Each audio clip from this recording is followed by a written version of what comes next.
ನಾಳೆ ಕರಾವಳಿ ಮಲೆನಾಡಲ್ಲಿ ಭಾರಿ ಮಳೆಯಾಗುವಂತ ಮುನ್ಸೂಚನೆ ಇದೆ. ಮುಂಜಾಗ್ರತೆಯಾಗಿ ಶಾಲೆ ಕಾಲೇಜುಗಳಿಗೆ ನಾಳೆ ರಜೆ ಘೋಷಣೆ ಮಾಡಲಾಗಿದೆ. ಕರಾವಳಿ ಮಲೆನಾಡಲ್ಲಿ ನಾಳೆ ಭಾರಿ ಮಳೆಯ ಮುನ್ಸೂಚನೆ. ಹಲವು ತಾಲೂಕುಗಳಲ್ಲಿ ರಜೆ ಘೋಷಿಸಿದೆ ಈಗಾಗಲೇ ಜಿಲ್ಲಾಡಳಿತ. ರಾಜ್ಯದ ಕರಾವಳಿ ಮತ್ತೆ ಮಲೆನಾಡು ಭಾಗಗಳಲ್ಲಿ ನಾಳೆ ಭಾರಿ ಮಳೆಯಾಗುವಂತ ಮುನ್ಸೂಚನೆ ಇದೆ. ಹೀಗಾಗಿ ಮುಂಜಾಗ್ರತಾ ಕ್ರಮವಾಗಿ ಈ ಭಾಗಗಳಲ್ಲಿ ಶಾಲೆ ಕಾಲೇಜುಗಳಿಗೆ ರಜೆ ಘೋಷಣೆ ಮಾಡಿದೆ ಜಿಲ್ಲಾಡಳಿತ. ಈ ಕರಾವಳಿ ಮತ್ತೆ ಮಲೆನಾಡು ಭಾಗಗಳ ಜಿಲ್ಲೆಗಳಲ್ಲಿ ಸಾಕಷ್ಟು ತಾಲೂಕುಗಳಲ್ಲಿ ಶಾಲೆ ಕಾಲೇಜುಗಳಿಗೆ ಜಿಲ್ಲಾಡಳಿತ ಈಗಾಗಲೇ ರಜೆ ಘೋಷಣೆ ಮಾಡಿದೆ. ಮುಂಜಾಗ್ರತಾ ಕ್ರಮ. ಯಾಕಂದ್ರೆ ಹವಾಮಾನ ಇಲಾಖೆಯ ವರದಿ ಪ್ರಕಾರ ನಾಳೆ ಅತಿ ಹೆಚ್ಚು ಮಳೆಯಾಗುವಂತ ಸೂಚನೆಗಳಿದಾವೆ ಕರಾವಳಿ ಮತ್ತೆ ಮಲೆನಾಡು ಭಾಗಗಳಲ್ಲಿ. ಸೊ ಹೀಗಾಗಿ ತೊಂದರೆ ತಾಪತ್ರಯಗಳಾಗೋದು ಬೇಡ. ಅದರಲ್ಲೂ ಕೂಡ ವಿದ್ಯಾರ್ಥಿಗಳಿಗೆ, ಮಕ್ಕಳಿಗೆ, ಸ್ಕೂಲು ಕಾಲೇಜಿಗೆ ಹೋಗಿ ಬರೋರಿಗೆ ಸಮಸ್ಯೆಗಳಾಗಬಾರ್ದು ಅನ್ನೋ ಕಾರಣಕ್ಕಾಗಿ ಶಾಲಾ ಕಾಲೇಜುಗಳಿಗೆ ರಜೆ ಘೋಷಣೆ ಮಾಡೋ ಮೂಲಕ ಜಿಲ್ಲಾಡಳಿತ ಈ ಮುಂಜಾಗ್ರತಾ ಕ್ರಮವನ್ನು ಕೈಗೊಂಡಿದೆ ಕರಾವಳಿ ಮಲೆನಾಡು ಭಾಗಗಳಲ್ಲಿ. ಇನ್ನು ಉತ್ತರ ಕನ್ನಡ ಜಿಲ್ಲೆಯಲ್ಲಿ ಕೂಡ ಮಳೆಯ ಆರ್ಭಟ ಮುಂದುವರೆದಿದೆ. ಉತ್ತರ ಕನ್ನಡ ಜಿಲ್ಲೆಯ 5 ತಾಲೂಕುಗಳ ಶಾಲೆಗಳಿಗೆ ನಾಳೆ ರಜೆ ಘೋಷಣೆ ಮಾಡಲಾಗಿದೆ. ಅಂಗನವಾಡಿ, ಪ್ರಾಥಮಿಕ ಮತ್ತೆ ಪ್ರೌಢಶಾಲೆಗಳಿಗೆ ನಾಳೆ ರಜೆ ಘೋಷಣೆ ಆಗಿದೆ.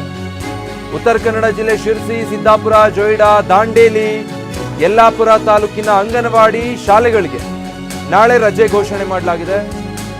ಉತ್ತರ ಕನ್ನಡದ ಡಿಸಿ ಲಕ್ಷ್ಮೀಪ್ರಿಯಾ ರಜೆ ಘೋಷಣೆ ಮಾಡಿ ಆದೇಶ ಹೊರಡಿಸಿದ್ದಾರೆ. ಸೊ ಎಲ್ಲೆಲ್ಲಿ ನಾಳೆ ಭಾರಿ ಮಳೆಯ ಮುನ್ಸೂಚನೆಗಳಿದಾವೆ ಅಲ್ಲೆಲ್ಲವೂ ಕೂಡ ಈ ಮುಂಜಾಗ್ರತಾ ಕ್ರಮ ಕೈಗೊಂಡಿದ್ದಾರೆ. ನಾವು ಕರಾವಳಿ ಮತ್ತು ಮಲೆನಾಡು ಭಾಗದಲ್ಲಿ ಈಗಷ್ಟೇ ಗಮನಿಸ್ತಾ ಇದ್ವಿ. ಅದೇ ರೀತಿ ಉತ್ತರ ಕನ್ನಡ ಜಿಲ್ಲೆಯಲ್ಲೂ ಕೂಡ ಈಗಾಗಲೇ ಅಲ್ಲಿ ವರುಣನ ಆರ್ಭಟ ಹೆಚ್ಚಾಗೇ ಇದೆ.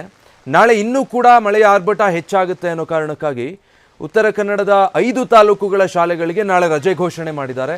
ಅಂಗನವಾಡಿಗಳಿರೋದಿಲ್ಲ, ಪ್ರಾಥಮಿಕ ಮತ್ತು ಪ್ರೌಢಶಾಲೆಗಳಿಗೂ ಕೂಡ ರಜೆ ಇರುತ್ತೆ. ಇನ್ನು ಚಿಕ್ಕಮಗಳೂರು ಜಿಲ್ಲೆಯಲ್ಲಿ ಕೂಡ ಮಳೆಯ ಆರ್ಭಟ ಹೆಚ್ಚಾಗಿದೆ.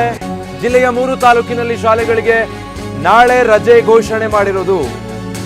ಅಂಗನವಾಡಿಗಳು, ಪ್ರಾಥಮಿಕ ಪ್ರೌಢಶಾಲೆಗಳಿಗೆ ರಜೆ ಘೋಷಣೆ ಮಾಡಲಾಗಿದೆ. ಒಟ್ಟು 6 ತಾಲೂಕುಗಳಿಗೆ ಅನ್ನೋದು ಸದ್ಯ ಸಿಗ್ತಾ ಇರೋ ಮಾಹಿತಿ. ಚಿಕ್ಕಮಗಳೂರು ಜಿಲ್ಲೆಯ 6 ತಾಲೂಕುಗಳಿಗೆ ಆ ಶಾಲೆಗಳಿಗೆ ರಜೆ ಘೋಷಣೆ ಮಾಡಲಾಗಿದೆ. ಕೊಪ್ಪ, ಶೃಂಗೇರಿ, ಕಳಸ ಸೇರಿದ ಹಾಗೆ ಒಟ್ಟು 6 ತಾಲೂಕುಗಳಲ್ಲಿ ನಾಳೆ ಅಂಗನವಾಡಿ, ಪ್ರಾಥಮಿಕ ಶಾಲೆ, ಪ್ರೌಢ ಶಿಕ್ಷಣ ಶಾಲೆಗಳು, ಕಾಲೇಜುಗಳು ರಜೆ ಇರುತ್ತೆ. ಮುಂಜಾಗ್ರತಾ ಕ್ರಮವಾಗಿ ಈ ರೀತಿಯಾಗಿ ಜಿಲ್ಲಾಡಳಿತ ಚಿಕ್ಕಮಗಳೂರಿನಲ್ಲೂ ಕೂಡ ಶಾಲಾ ಕಾಲೇಜುಗಳಿಗೆ ರಜೆಯನ್ನು ಘೋಷಣೆ ಮಾಡಿ ಆದೇಶ ಹೊರಡಿಸಿರೋದನ್ನು ನೋಡ್ತಾ ಇದ್ದೀವಿ. ಸೊ ಕರಾವಳಿ ಮಲೆನಾಡು ಭಾಗ, ಅದರ ಜೊತೆಗೆ ಉತ್ತರ ಕನ್ನಡ ಜಿಲ್ಲೆ, ಚಿಕ್ಕಮಗಳೂರು ಎಲ್ಲ ಕಡೆಗಳಲ್ಲೂ ನಾಳೆ ಭಾರಿ ಮಳೆಯಾಗುವಂಥ ಮುನ್ಸೂಚನೆ ಇದೆ. ಹಾಗಾಗಿಯೇ ಅದರ ಮುನ್ನೆಚ್ಚರಿಕಾ ಕ್ರಮವಾಗಿ ಜಿಲ್ಲಾಡಳಿತಗಳು ತಾಲೂಕುಗಳಲ್ಲಿ ಶಾಲಾ ಕಾಲೇಜುಗಳಿಗೆ ರಜೆ ಘೋಷಣೆ ಮಾಡಿರೋದು. ಶಿವಮೊಗ್ಗ ಜಿಲ್ಲೆಯಲ್ಲಿ ಧಾರಾಕಾರ ಮಳೆ.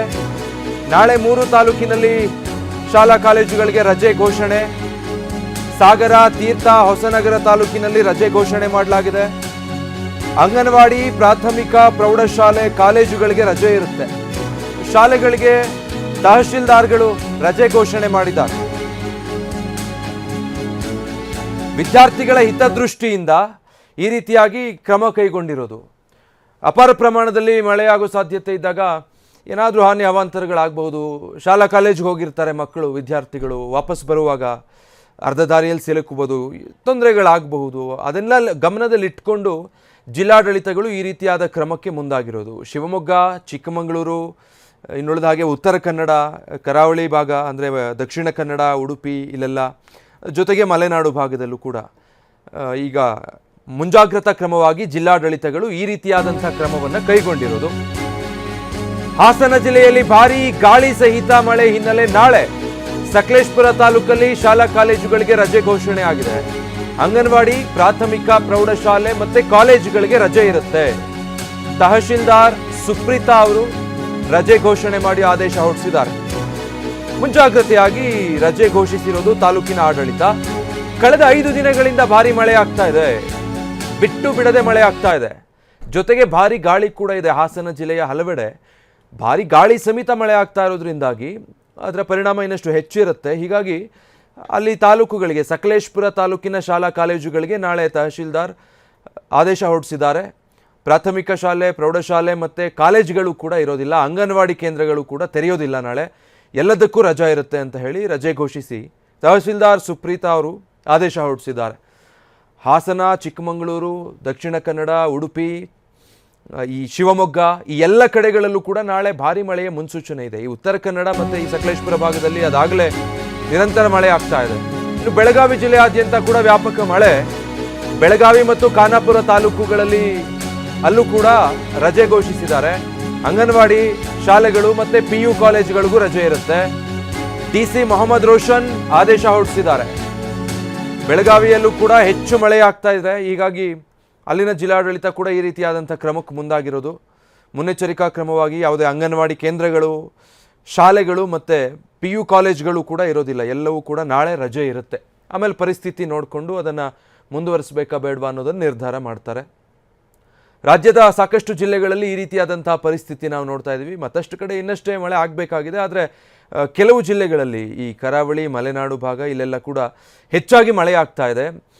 ಕೆಲವು ಕಡೆ ಮಳೆಯಿಂದ ಈಗಾಗಲೇ ಸಾಕಷ್ಟು ಈ ರೀತಿಯಾದಂಥ ಅವಾಂತರಗಳು ಕೂಡ ಆಗಿದೆ. ನಿರಂತರವಾಗಿ ಬಿಟ್ಟು ಬಿಡದೆ ಮಳೆ ಆಗ್ತಾ ಇರೋದ್ರಿಂದಾಗಿ ಇದರ ಆಫ್ಟರ್ ಎಫೆಕ್ಟ್ಸನ್ನು ಮನಸ್ಸಲ್ಲಿ ಇಟ್ಕೊಂಡು ಮುಂಜಾಗ್ರತಾ ಕ್ರಮವಾಗಿ ಅಂಗನವಾಡಿ ಕೇಂದ್ರಗಳು ತೆರೆಯೋದು ಬೇಡ, ಶಾಲೆಗಳಿಗೆ ಮಕ್ಕಳು ಬಂದು ಮತ್ತೆ ಮಳೆಗೆ ಸಿಕ್ಕಾಕೊಳ್ಳೋದು ಬೇಡ, ಕಾಲೇಜುಗಳಿಗೂ ಕೂಡ ರಜೆ ಇರಲಿ ಅಂತ ಹೇಳಿ ಪ್ರಾಥಮಿಕ ಶಾಲೆ, ಪ್ರೌಢಶಾಲೆ, ಅಂಗನವಾಡಿ ಕೇಂದ್ರಗಳು ಜೊತೆಗೆ PU ಕಾಲೇಜಿನವರೆಗೂ ಕೂಡ ರಜೆ ಘೋಷಣೆ ಮಾಡಿ ಆಯಾ ಜಿಲ್ಲಾಡಳಿತ, ಕೆಲವು ಕಡೆಗಳಲ್ಲಿ ತಾಲೂಕಿನ ಆಡಳಿತ ಸಂಬಂಧಪಟ್ಟ ಹಾಗೆ ಅಂದರೆ ಪರಿಸ್ಥಿತಿ ಏನಿದೆ ಅನ್ನೋದನ್ನು ಗಮನಿಸಿಕೊಂಡು ರಜೆ ಘೋಷಣೆ ಮಾಡಬೇಕಾ ಬೇಡವಾ ಅನ್ನೋದನ್ನು ಅವರ ವಿವೇಚನೆಗೆ ತಕ್ಕಾಗಿ ನಿರ್ಧಾರ ಮಾಡ್ತಿದ್ದಾರೆ.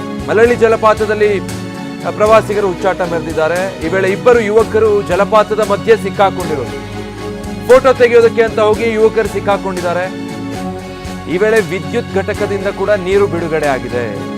ಸೊ ಜಲಪಾತದಲ್ಲಿ ಏಕಾಏಕಿ ನೀರಿನ ರಭಸ, ನೀರಿನ ಹರಿವು ಹೆಚ್ಚಾಗೋಗಿದೆ. ಅಲ್ಲಿಂದ ಹೊರಗೆ ಬರೋದಕ್ಕಾಗದೆ ಯುವಕರು ಅಪಾಯದಲ್ಲಿ ಸಿಲುಕಿದ್ರು. ಮಳವಳ್ಳಿ ಜಲಪಾತದಲ್ಲಿ ಈ ರೀತಿ ಹುಚ್ಚಾಟ ಪ್ರವಾಸಿಗರು ಮಾಡಿರೋದು.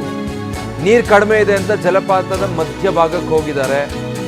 ಇದ್ದಕ್ಕಿದ್ದ ಹಾಗೆ ಅಲ್ಲಿ ನೀರಿನ ಹರಿವು ಹೆಚ್ಚಾಗಿದೆ. ಅಲ್ಲಿ ವಿದ್ಯುತ್ ಘಟಕದಿಂದ ನೀರು ಬಿಟ್ಟಿದ್ದು ಅದಕ್ಕೆ ಕಾರಣ. ನೋಡಿ, ಆ ದೃಶ್ಯದಲ್ಲಿ ನೋಡ್ಬೋದು ನೀವು ಯಾವ ರೀತಿ ಇಬ್ಬರು ಯುವಕರು ಆ ಜಲಪಾತದ ಮಧ್ಯಭಾಗದಲ್ಲಿ ಸಿಕ್ಕಾಕೊಂಡಿದ್ದಾರೆ. ನೀರಿನ ಸೆಳೆತ ಜಾಸ್ತಿ ಇರುತ್ತೆ ಅಲ್ಲಿ, ಮತ್ತು ರಭಸವಾಗಿ ನೀರು ಹರಿತಾ ಇರುತ್ತೆ, ಬಂಡೆಗಳು ಜಾರ್ತಾ ಇರುತ್ತೆ. ಹೆಚ್ಚು ಕಡಿಮೆ ಆಗಿದ್ದಿದ್ರೆ ಪ್ರಾಣಕ್ಕೆ ಸಂಚಕಾರ ಬರ್ತಾ ಇತ್ತು. ಅಂಥ ಪರಿಸ್ಥಿತಿಗಳಿವೆಲ್ಲ. ಇಂಥ ಹುಚ್ಚಾಟಕ್ಕೆ ಯಾವ ಪ್ರವಾಸಿಗರು ಕೂಡ ಹೋಗಬಾರ್ದು. ನೀರು ಕಡಿಮೆ ಇದೆ ಅಂತ ಹೇಳಿ ಅಲ್ಲಿ ಇಳಿಯುವಂಥ ಹುಚ್ಚು ಸಾಹಸಗಳು ಮಾಡಬಾರ್ದು. ಏಕಾಏಕಿ ನೀರಿನ ರಭಸ ಹೆಚ್ಚಾಗೋಗಿದೆ. ಅಲ್ಲಿ ಯುವಕರಿಗೆ ಅಂದಾಜಿರಲಿಲ್ಲ, ನೀರು ಬಹಳ ಕಡಿಮೆ ಇದೆಯಲ್ಲ, ಫೋಟೋ ತಗೊಂಡು ಬರೋಣ ಅಂತ ಆ ಸ್ಥಳಕ್ಕೆ ಇಬ್ಬರು ಯುವಕರು ಹೋಗಿರೋದು. ಅದೇ ಅವ್ರು ಹೋದ್ಮೇಲೆ ಏನಾಗಿದೆ, ಅಲ್ಲಿ ವಿದ್ಯುತ್ ಘಟಕದಿಂದ ನೀರು ಬಿಟ್ಟಿದ್ದಾರೆ. ಹೆಚ್ಚು ಪ್ರಮಾಣದಲ್ಲಿ ನೀರು ಬಂದಿದೆ. ಏಕಾಏಕಿ ನೀರಿನ ಹರಿವು ಹೆಚ್ಚಾಗೋಗಿದೆ. ಆಂಧ್ರ ಮೂಲದ ಸಂತೋಷ್ ಮತ್ತು ಗಣೇಶ್ ಅಂತ 21-22 ವರ್ಷದ ಯುವಕರು, ಇಬ್ಬರನ್ನು ಕೂಡ ರಕ್ಷಣೆ ಮಾಡಲಾಗಿದೆ.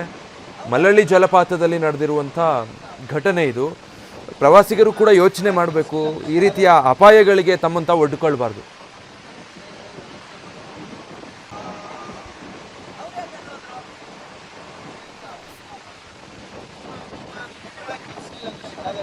ಡೀಟೇಲ್ಸ್ ಕೊಡ್ತಾರೆ ಈ ಬಗ್ಗೆ ನಮ್ಮ ಪ್ರತಿನಿಧಿ ಗೋಪಾಲ್. ಅಂದ್ರೆ ನೀರು ಕಡಿಮೆ ಇದೆ ಅಂತ ಊಹಿಸಿ ಈ ತರ ಯುವಕರು ಹೋಗಿ ಸಿಕ್ಕಾಕೊಂಡಿದ್ದ, ಅಥವಾ ಅನಿರೀಕ್ಷಿತವಾಗಿ ನೀರಿನ ರಭಸ ಹೆಚ್ಚಾಗಿದ್ದ?